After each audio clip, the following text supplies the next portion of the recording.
Hey guys, welcome to another video from Historic Militaria. Today we're looking at a pretty early Mauser broom handle, and this one was made in about 1899 to 1900, and it is a pretty standard what's called a flatside or slab side. As you can see, they're called that because this is completely smooth. You have no panel markings or milling or anything like that. And this was a known variant that occurred from about serial number 20,000 to about serial number 29,000. 29,000 sort of being a weird block that Mauser did some strange bolos and strange six shots and some weird kind of almost experimental guns at that time. But by serial number 30,000, the majority of broom handle production had gone to what was called the large ring standard, which was a panel milled gun that looked kind of like wartime commercials and pre-war commercials, that same kind of milling. This slab side obviously is also what was used on the Italian Navy Flatside. The Italian Navy Flatside predating these. Mauser, between what would have been serial number 15 and 20,000, had a 5,000 gun contract for the Italian Navy, and those were actually made in this slab side configuration. And while serial numbers 15 to 20,000 were never produced, those guns were actually produced in their own serial number range up to 5,000. So Mauser just struck 15 to 20,000 from their records, used the 5,000 that were made for the Navy, and then starting at serial number 20,000, started basically making all slab sides. So this one, very standard, really nothing amazing about it, except it's got very nice straw still here on the trigger, as you can see.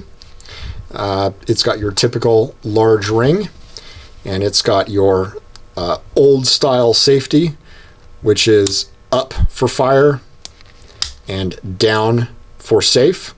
Obviously, later Mausers would be different in that up was safe and down was fire. You've got standard type rear sight, your 1,000 meter with your nice fire blue and your long extractor that you would expect to see. And as you can see, this one's in the 26,000 serial number range with your standard crown U-proof. What really makes this gun unusual and just kind of sets it apart with no real good explanation is this right here, which is a ridge along the barrel. Now there are a few of these known, and when I say a few, I mean a precious few. There's really no reason why this was done. Some people have speculated that it was a damaged gun that Mauser actually fixed at the factory and before it was even released, and that barrel was cut off originally and then screwed back in and blued. I guess that could be the case. If that is screwed in, that is a pretty exceptional job right there. But why it's got the step doesn't really make any sense, because pretty much 99.9% of Mausers do not have that step there from this time period. You'll see this step like that in 1930 commercials, but this gun predates 1930 commercials by 30 years.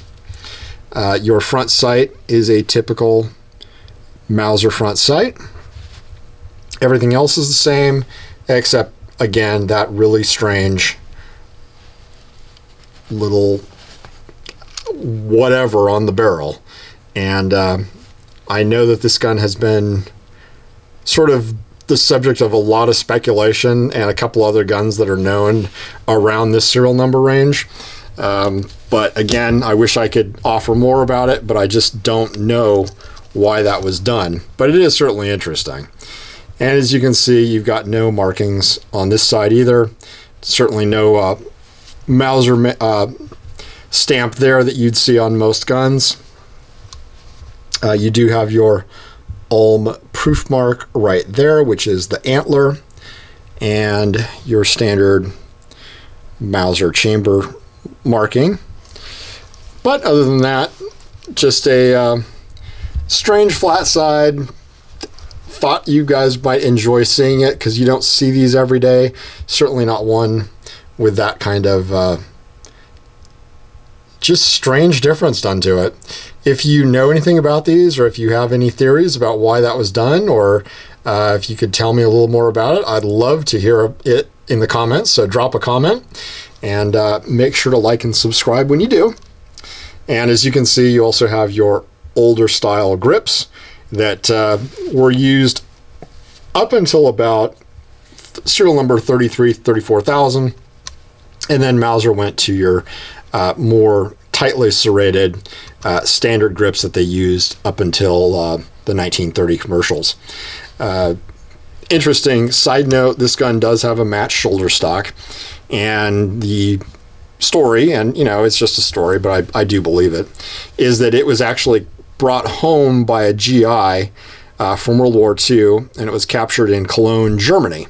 So just this gun had stayed in Germany and was a souvenir brought back. I doubt the GI knew kind of what he was bringing back, other than it was a very cool broom handle.